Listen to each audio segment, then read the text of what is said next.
everyone. I'm making these videos to preserve memories and to leave something meaningful behind for my children. In a world where technology grows so fast, I want them to remember how to slow down, live simply, and do things from scratch. These are the little pieces of knowledge, love, and everyday life that I hope they can carry with them forever. While I am recording those videos, you will hear my children playing and speaking in the background, and this is the beauty of us preserving memories together.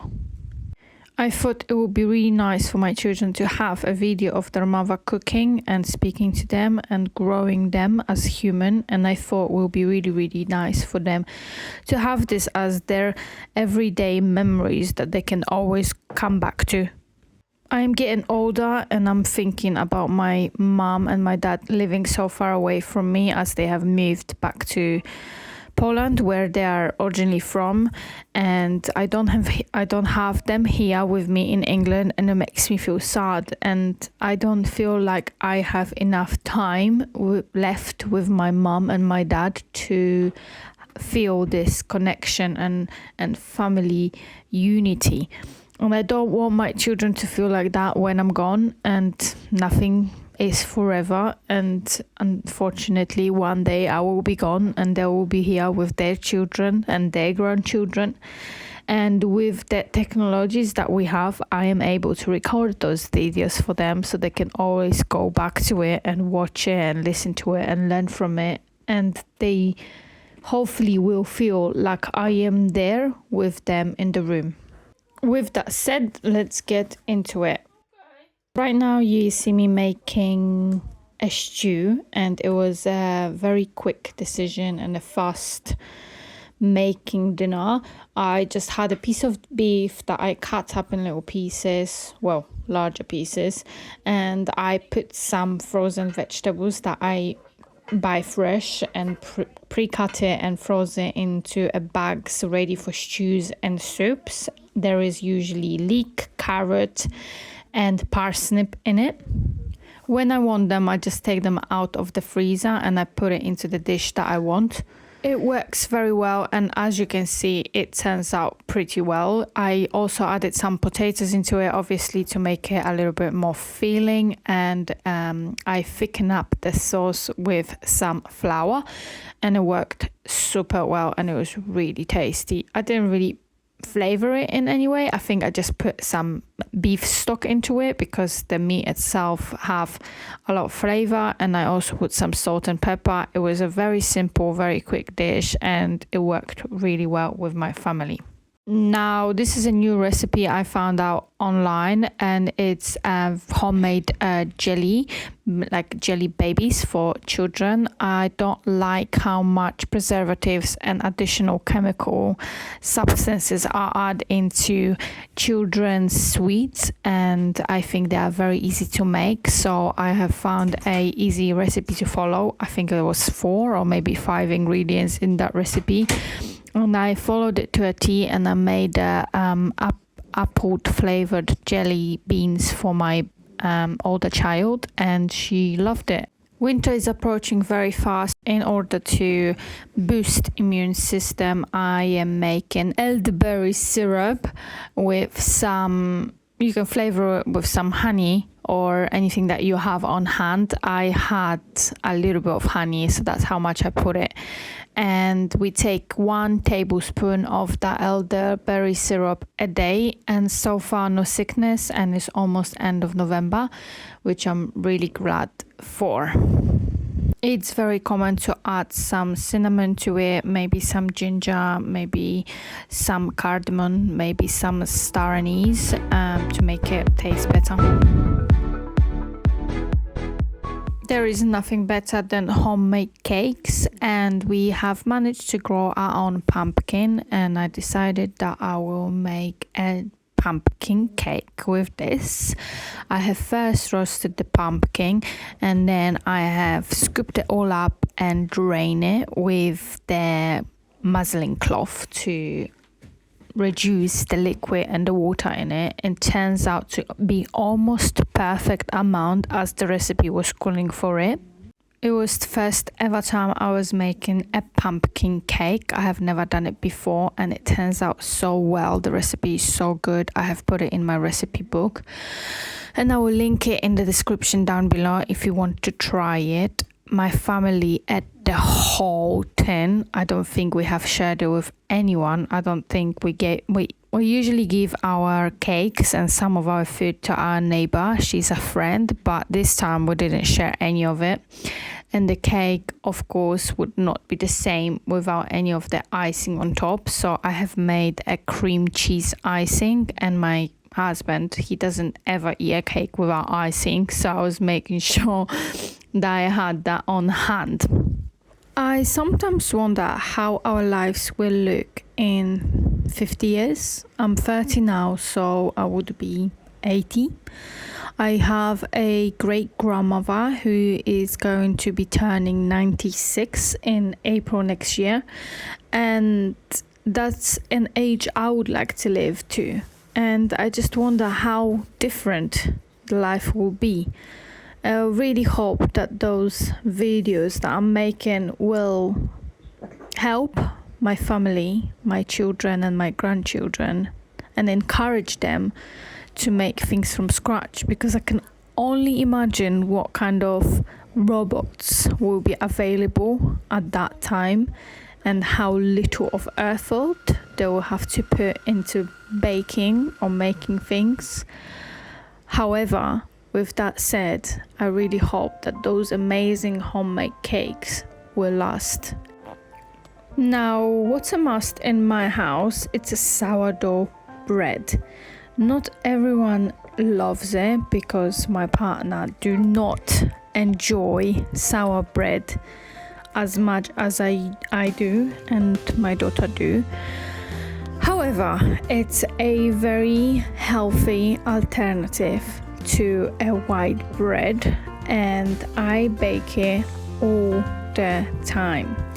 It's probably most likely that I will be the one that's eating most of the sourdough bread, but it does not matter. It's good for your soul, it's good for your guts, it's wonderful to make, and those very pretty designs that you can create on the bread are just the one to wait for.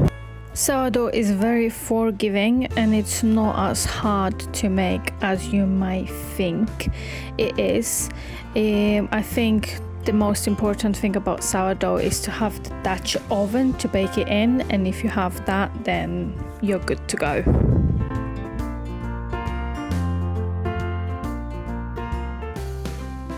I don't always bake with only sourdough. I experiment with loads of different recipes. I love making bread with yeast, and we all love bread with yeast in our house. And at the moment you see me mixing yeast into the water for homemade artisan-like little bread rolls. They turns out to taste amazing, although I think I haven't put enough flour into the recipe, or I have put too much water, or alternatively, on the other hand, I might not have the correct flour type for that kind of baking. I don't know, something went wrong and the dough was too runny and like too sticky. Although it did not feel the best, I still proceed to make those bread rolls and stretch them out and fold it and make it to the best of my ability. And to be honest with you, like most of the bread recipes, the dough turns out to be forgiving and the bread rolls rise and grew and they were very soft, and there was also a lot of spring in them. So yeah, even though the recipe didn't match my expectation, the bread itself, the bread rolls, did match the expectations, and the sandwiches with those were just delicious. On another note, I would like to share that I have been feeling a little bit depleted. It's December, it's pre-Christmas trees season. There is a lot going on. It's very busy, it's very full and fast forward, and it feels a little bit dull. The weather in England, it's not the best. It's very rainy and quite warm, and it's very dark. So in the morning when you get up, it's dark, and then throughout the day there isn't much sun or light, and it feels like there isn't much that can be done about that. Also, the fact that my parents are in Poland this Christmas and I'm not going to see them at all makes me feel a little bit sad, and I wish they were here. Christmas in England isn't the same. In Poland there is snow, there is a family vibe, everyone is having a time off from work, and this Christmas my partner is even working on Christmas Eve, so it does feel like not much of a Christmas atmosphere it's happening. However, when I start having children, I decided that every single Christmas is going to be special and wonderful. So this Christmas, I also did try to mimic the atmosphere I had when I was a kid.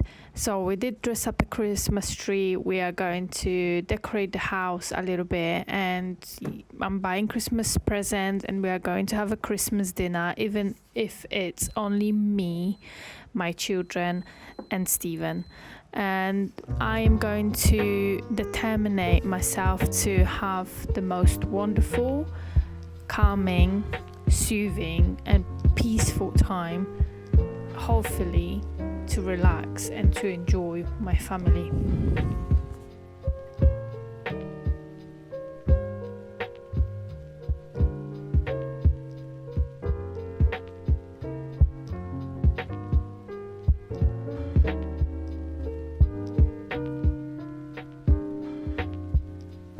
Now, with all of that said, I would love for you to subscribe, click a like button, maybe leave a comment below.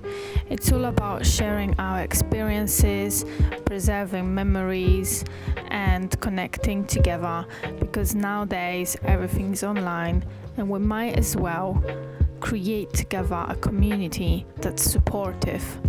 Also, let's not forget that all feelings are valuable, and not only happy, cherished, wonderful, without fault mothers should share their experiences. Even when you don't feel so good, like I'm not feeling so good so often, that's okay, and I feel like it's important to share those feelings too.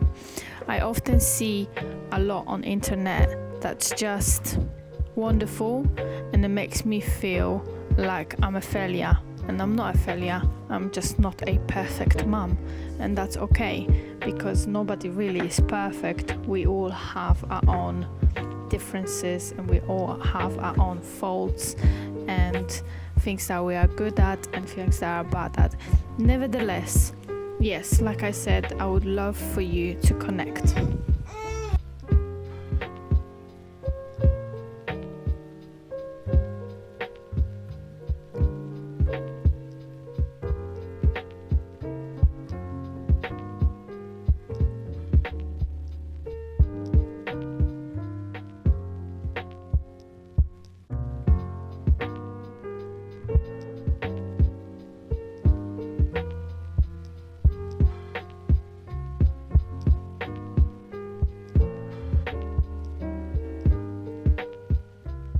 Thank you for being here, and I will see you in the next one.